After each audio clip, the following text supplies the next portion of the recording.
Welcome to Poor Millionaires. Today's guest is Swen Lorenz. Swen is the CEO of Sarnia Asset Management and author of UndevaluedShares.com. Together with his colleagues Harold and James, that's me, he came up with the idea for Poor Millionaires. In this inaugural episode, we'll explain why we launched this community and what you can expect from us in future. Poor Millionaires is a show for people with investable wealth of $1 to $20 million. We strive to educate, connect, and inspire, to give you the tools you need to thrive and secure lasting prosperity for yourself and for your family. PoorMillionaires.com. Invest with ambition. This podcast is for educational purposes only. The information does not constitute financial advice or recommendation and should not be considered as such. Value of investments and any income derived from them can fall as well as rise, and you may not get back the original amount you invested. Swen Lorenz, welcome to the show. Hi, James. It's a pleasure to be here for our inaugural podcast of Poor Millionaires. Good stuff. I guess we should kick off by explaining exactly what we mean by Poor Millionaires, because it sounds like a bit of a contradiction in terms, doesn't it? It does sound like a contradiction, but it's a name that we've chosen by popular demand. And in fact, the entire podcast has been created by popular demand. So we think of Poor Millionaires as anyone who's got between 1 million and 20 million in investable wealth.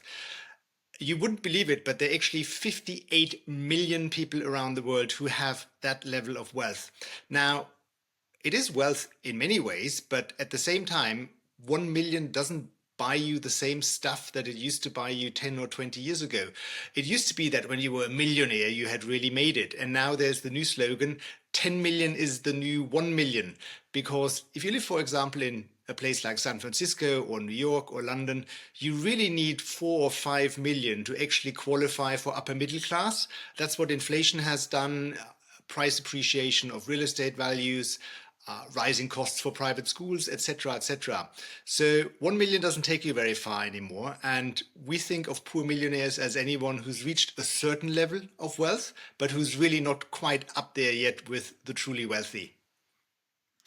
So give us an idea what a typical poor millionaire looks like then, because it's not a homogenous group, is it? So the net's being cast quite widely with $1 to $20 million of investable wealth.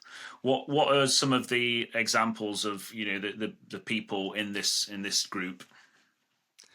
Absolutely, it is not a homogenous group, and let's just keep in mind we've really created this podcast because lots and lots of people asked us for advice and for content about investing if you are in that particular position. And who are these people who are in that position? It's, for example, most of all, it's really business owners for a start. So lots and lots of people own businesses that don't sound particularly glamorous. And my good friend Cody Shirk in Florida, he always mentions the example of people who run gardening businesses in Florida. Now, that sounds distinctively unglamorous, but with how real estate and the population in Florida has been booming, anyone who's got a business sending out teams of gardeners to people's houses to do up their surroundings and do their landscaping quite often makes not just a million, but millions every year in cash flow from their business. And that would be a very typical poor millionaire. You also have, for example, crypto millionaires, people who've suddenly come to wealth because they bought Bitcoin years ago and they need to know about investing, but outside of crypto, they're really a bit lost. They haven't ever been, learning about things like that in school or in university because no one teaches you investing. And then last but not least, there's a tremendous number of people who are sort of employees, 35 upwards to maybe my age, around 50, who have had very good salaries for many years. And despite the tax rates, because of bonuses or maybe because they got equity somewhere along the way, their wealth has also added up to very significant amounts. And just as much, they're often lost what to do exactly with their wealth other than buying standard products. And they're all together making up this very, very broad category of poor millionaires, which, as I said, worldwide, there are 58 million of them. So what kinds of challenges do poor millionaires face then? Because it strikes me that, that with the diverse backgrounds of people in this group, not everybody is necessarily well schooled in investing, are they? Absolutely. And their biggest challenge is probably that they're falling between the cracks of what the financial services industry offers. So if you're a retail investor with a relatively small amount to invest, like in the thousands or in the tens of thousands, you can easily go to a high street bank or to any one of the large corporate financial services providers, fund managers, wealth managers, and they will have the right product for you. If you're an ultra high net worth individual, that's 30 million and up, then you can go to multifamily offices, big hedge funds, very exclusive private banks or wealth managers.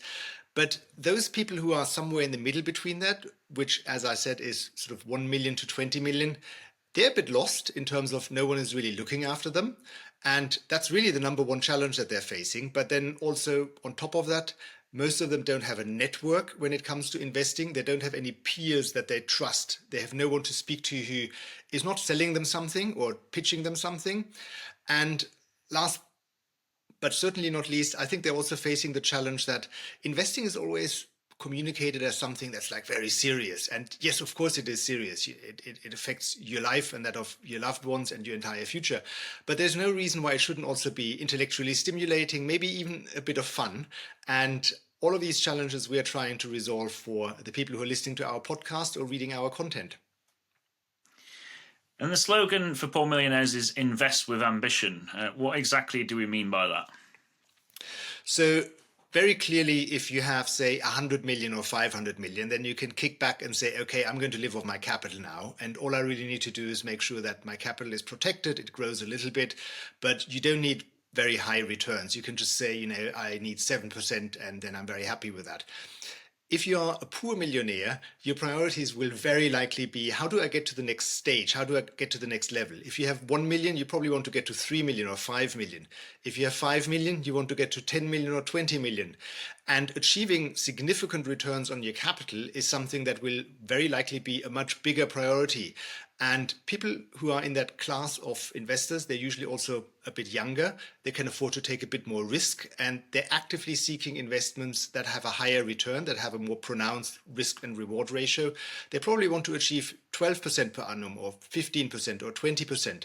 And that is entirely doable. We'll actually speak about that a bit later in the show. But they're not being addressed to a sufficient extent by what I would describe as credible financial services providers. That's people who speak to them in a language they can understand. It's telling them about products that are viable and that have, a realistic fee structure and that have a genuine chance of outperforming the markets, potentially by a very significant margin. And yeah, that's what we summarize under the term invest with ambition. It's what people have to do who are in that group of investors, but it's anything but easy. So now we understand the concept. What is this platform going to offer exactly? So our platform is going to offer content first and foremost, and we hope this content is going to be informative, inspirational, and also educational. It's supposed to offer a bit of a window into a different world, if you want to put it like that. There's this saying that if you're a millionaire, you already have to invest like a billionaire, or you have to think like a billionaire if you want to get to the next level.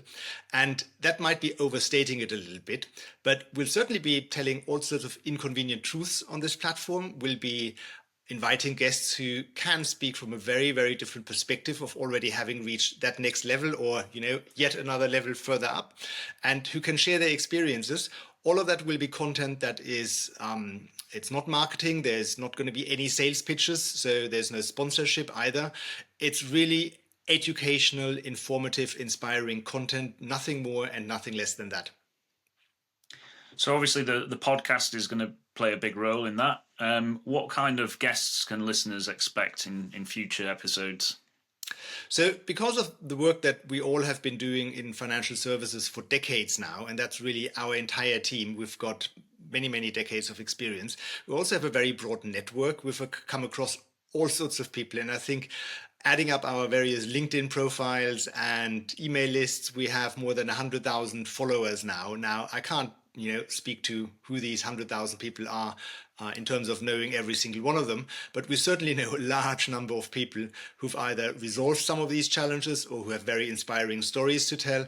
Sometimes we're also going to invite service providers to the show, not because we want them to pitch their product, but because we think they have something very worthwhile to contribute. And we're going to simply source guests to the show from a very, very large and broad pool of people who we think are going to be of interest to, again, the challenges that poor millionaires will typically face, wherever they're from. Now, you're a prolific networker, Sven, so presumably real-life events will also take a big role. Absolutely. So I have by now, I'm afraid to say, multi-decade history of organizing real-life events for investors. And again, in a very non-commercial setting, which is bring people together for dinners usually, and host somewhat curated groups of people for discussions without, again, selling them anything or having a sponsor or something like that. And we find that they have incredible value for the people who attend. And the feedback from attendees is usually that not only was the content of the evening or of the event interesting, but very, very importantly, they met people who are like-minded, but also very different, who are facing similar challenges, who can provide them with input, feedback, maybe access to deal flow, whatever it is that they're looking for, and who can certainly be friends, professional colleagues, and peers, and who they would have never met otherwise, even though they usually live in the same city or at least region. And much as I love hosting these events and attendees love them, it's also fair to say and important to say that 99% of our followers probably will never attend an event. And we need to make sure, and we want to make sure, that whatever we're doing at these events also delivers value to everyone else who's just following us on the internet. And we have a number of ideas for that. The obvious one being articles occasionally that summarize some of the matters that were discussed at these events, but also other ideas. And also some of the people who attend our events will ultimately end up on the podcast as a guest. So there's really, again, a very broad approach to what we're going to deliver on here. It's all driven by what is it that people are asking us for in terms of where do they need help, what would they like to hear about. And this intro podcast, as we call it, is really just the first step of the journey, and we're looking forward to taking it forward from here. Great stuff. And just to remind everybody, they can get involved at poormillionaires.com, so go out there and sign up to the email list. And very importantly, send us your feedback, send us your input. What would you like to hear about? This is all about producing content that is geared towards the needs and wants and desires and challenges of our audience. And the more people come back to us with feedback and input, the better, because then we can gear our work towards whatever it is that you're looking for. Great. Thanks, Sven. Thank you, James. See you next time. Thanks again to Sven for his time today. Don't forget to check out the links in the show notes and subscribe if you've enjoyed the pod. Thanks for listening, everyone.